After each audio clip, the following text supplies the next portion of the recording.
Yo, what is up, guys? It's your boy Mastergula here, and today we're going to be getting into my thoughts on the finale of Kingdom Hearts Chi, the Japan browser version. So, of course, you guys know that, of course, the events of the war have finally come to a close. The smoke is cleared, and it seems like our player character actually is now deceased, or the player character is actually now deceased, seeing as, of course, Americans and other countries haven't really reached this point yet. It's only the Japan browser game, so obviously their player characters have actually come to be deceased.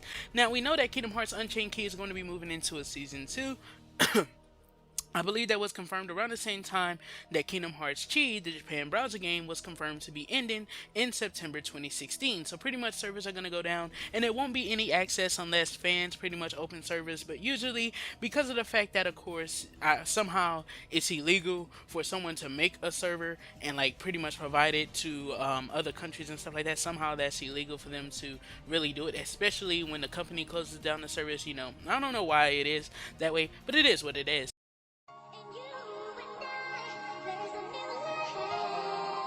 So we're going to be getting into the events of the Keyblade War, and of course the events that came right before it, with the discussion with Mastergula and pretty much the finishing up of Ava versus Luxu. Now Ava versus Luxu, which was I think the first thing we got to see, wasn't really too in depth about their battle, so I'm guessing they're going to be saving that for Kingdom Hearts back cover, which is a brilliant move because we won't know what happens until back cover releases, and back cover is going to be taking it into the more cinematic, more HD format, to where of course it's all going to be in 3D, and we're going to get to see what it truly looks like for two characters on the power up foretellers to really go heads up.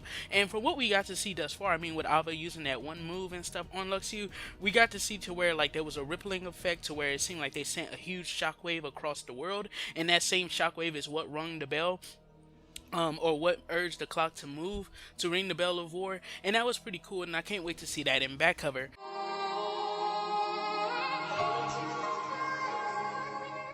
But we also have something interesting to where Mastergula seems to mention that he knows what's on the lost page. Now, if I'm not mistaken, hasn't it been said multiple times before that the foretellers didn't in fact know what was on the lost page? So this has got me questioning, does Mastergula have some type of connection to Luxu, or did he once work with Luxu in some way, form, or fashion? Because when you think about it, in the Kingdom Hearts back cover portion of the trailer, the new 2.8 trailer that came out during E3, of course we got to see Mastergula, which seemed like he was doing some kind of sneaking around or some kind of reconnaissance or some shit like that, especially watching Master Ava, which of course it would make sense if he was working with Luxu, why he would know that Ava was actually looking for Luxu as well, and how he would also know that she could be the only one to find them. It would kind of make sense in the sense that of course he was probably working with Luxu and keeping a special eye on Master Ava.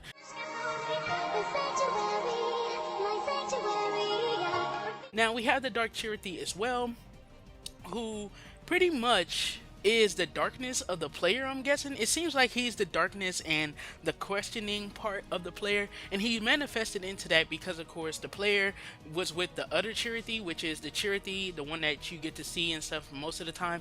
He was with that charity, or you're with that charity, so pretty much this charity pretty much slipped into darkness because of, I guess, loneliness.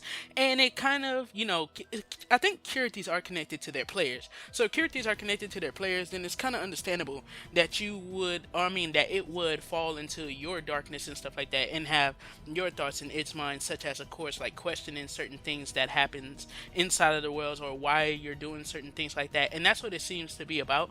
I find it also kind of weird that the dark charity is like, I mean, why the player has two charities when I think there's each player or each character or Keyblade wielder in the unions is assigned one charity. So why were you assigned two? Is there some type of special case there? Is there something about you that's different?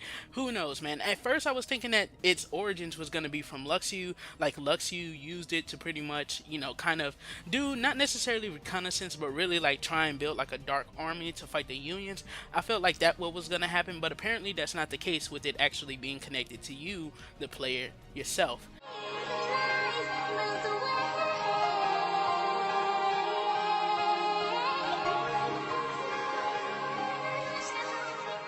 So finally, moving into like the Keyblade War and things like that, there was some interesting things for the Keyblade War, and I have a theory talking about the battles with the foretellers, and pretty much it's going to be a big theory. So when that theory comes out, I hope you guys go ahead and check it out, because I'm going to actually be scripting it. That's how big it is. I only usually script the bigger theories, and of course this is one of those theories that's going to be scripted, heavily scripted, and I'm going to try and stick to the script as much as possible. But of course, a lot of people have been mentioning, and I felt the same way too when we got the finale and stuff, and when spoilers and stuff started to go up.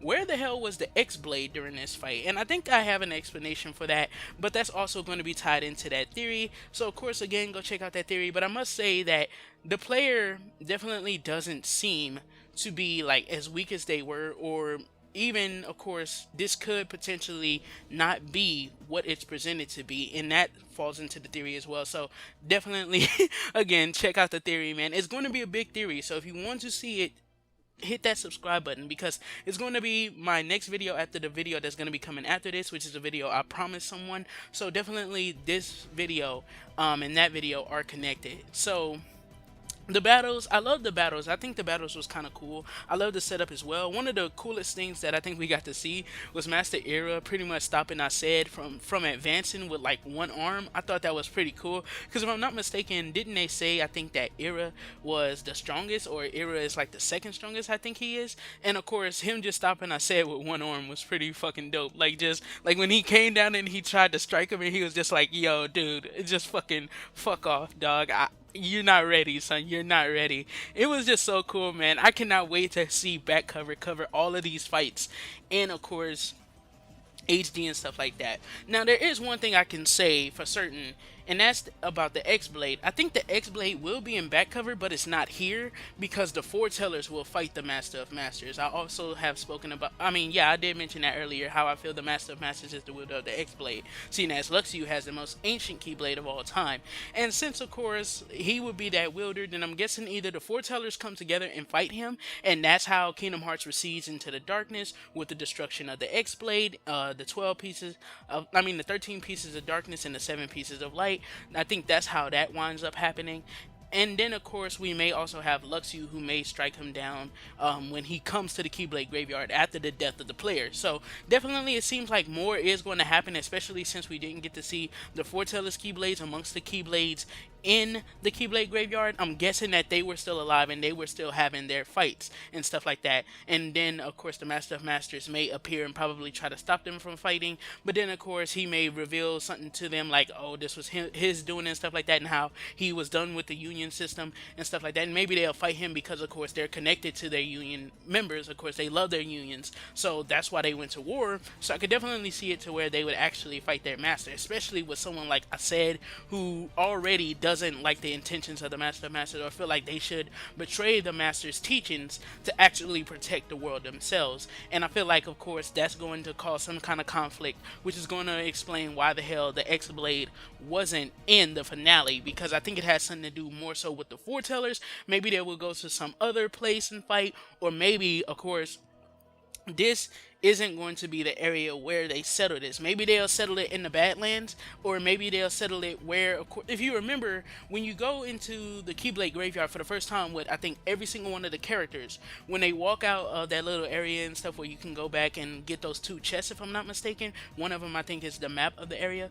If you go out and stuff and you look, in front of you, you see that huge area where there's a huge gaping hole into one of the like mountain looking things, and I'm guessing that's where their fight took place, maybe somewhere around there, because you get to see all those scars and stuff, and I'm guessing that that's the case. And if I'm not mistaken as well, one of those scars is actually an X as well, so the X blade, maybe it has an X formation cut, and maybe that's where they had their fight, which would once again explain why the X blade wasn't here. So maybe the foretellers will have a battle against the Master of Masters.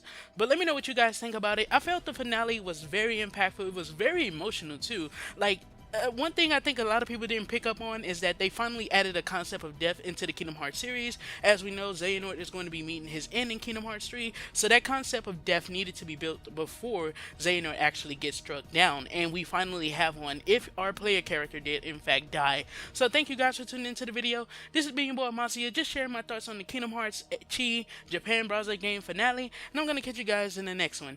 Peace the heck out.